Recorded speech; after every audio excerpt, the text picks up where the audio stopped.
Jack Skellington is the Pumpkin King. He and the citizens of Halloween Town are the leaders of the annual October 31st holiday. One day, Jack stumbles on another holiday's town and schemes to take over their special day, which results in the Nightmare Before Christmas. I'm Ronald Young Jr., and I'm on the couch.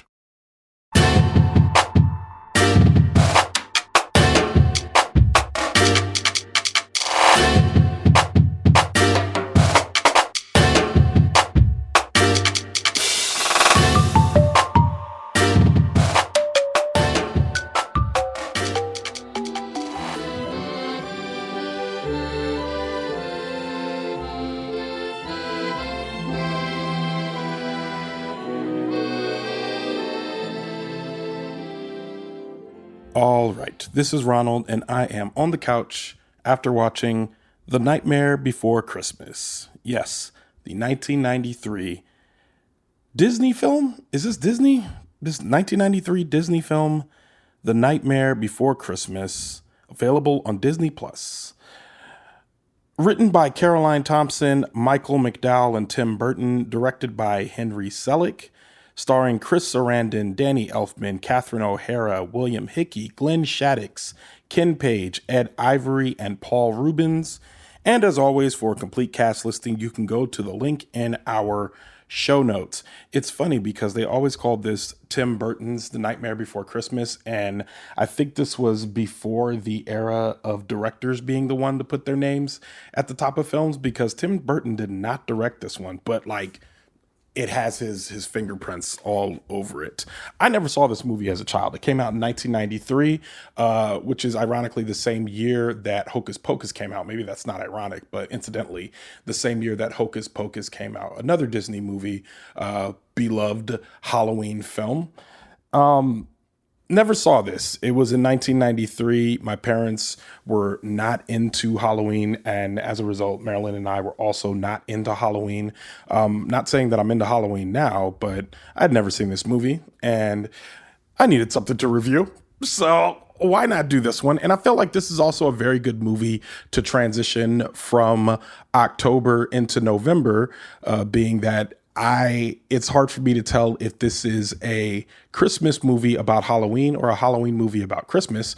It's probably both. And this movie is set in the fictional Halloween Town, and it is about the Pumpkin King, Jack Skellington, who in Halloween Town is responsible for the celebration of Halloween, and he longs for something new. He feels like there's something missing in his life, and upon this journey of self-discovery, finds Christmas Town and decides that, hey, I want to do Christmas. He then ruins Christmas, and it's funny because and I guess that's a spoiler because it's from nearly 30 years ago. Exactly 30 years ago? Yeah, it's from exactly 30 years ago. This is the 30-year anniversary of The Nightmare Before Christmas. That's why I'm reviewing this. So forget everything I said before. That's the only reason why I'm reviewing this. And it's funny because I explained that plot, and I remember looking up the time for this movie, and it's an hour and 16 minutes.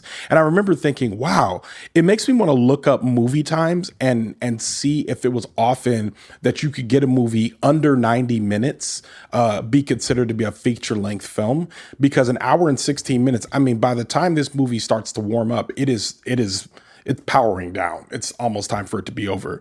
It is almost completely singing, which makes it feel longer than the hour and 16 minutes for me, because I'm not necessarily a fan of musicals, especially when nearly every line is sung. There are speaking parts, of course, but it's just a lot of singing, like song to song to song. Starts with "This Is Halloween," goes into Jack's lament of feeling something missing. There's not much plot to this movie. I think it was a way to showcase a stop motion animation and to show some very creepy, cool animation things on screen. Other than that, I am not burdened with the nostalgia that comes with watching this movie as a child. So watching it as an adult, there was a lot of WTF moments in seeing, some of the images that they're showing on screen. It starts with everyone in the town singing and dancing "This Is Halloween." And at one point, a talking tree comes up with about 5 skeletons hanging from nooses that are also singing. And I remember thinking, oh, that wasn't your best idea. That I don't know about this one. I don't know what this is supposed to evoke in me. And, you know, in 1993, I don't know how I would have seen that, but like, you know, a 39-year-old Ronald, like 1993, that's 9-year-old Ronald. I probably would have been terrified by some of the images that I saw, in the opening sequence and just kind of in the duration of the film. There's a sequence towards the end of the movie where kind of the antagonist, the real antagonist of the film, is unveiled, and he turns out to be a whole bunch of bugs. And I remember thinking, I could not have, that is heebie-jeebies. I could not, no way in the world I would have been able to handle seeing that. So I guess it's not a bad movie. But again, I'm not burdened with nostalgia. And I know on Rotten Tomatoes, this is a beloved movie. It's 94%, I think, critic score, 92% audience score. So I think a lot of that has to do with the timing of which it came out, the time of which it came out, because this animation for 1993 would have been incredible to see, like just knocked it out of the park. Probably part of the tip of the spear of modern animation and like in the direction that, you know, we were going. I'm trying to remember when Lion King and the rest of like kind of like the really popular high powered mid 90s animation movies came out. But I think this was before a lot of those. I want to say Lion King came out in like 94, 95, 96, something like that. So yeah, this would have been the tip of the spear, and it definitely would have gotten a lot of critical acclaim for that. But like plot wise, meh, not much going on there. And it you know, I guess I like now I'm saying, why does this movie exist? But you can't take out the context of like when it came out and how popular it was at the time and how traditional it's come to for people to watch every year and to be a part of their repertoires. So I can't really judge that in 2023. If they made this in 2023, I'd probably be like, I don't know about this. But it's kind of the same way I felt about Hocus Pocus 2, where I'm just like, I don't know if y'all really needed to do this except for nostalgia's sake. And the thing is, they probably will make a Nightmare Before Christmas 2 at some point. And I don't know. What are y'all what are we gonna do with that? You know what I mean? Like, is it like the continued adventures of Jack Skellington? Like, where does it actually go after that? So, I see why people liked it, and I see why people were attached to it. And I think the animation is great. There's definitely some iconic scenes in there that I thought were very interesting.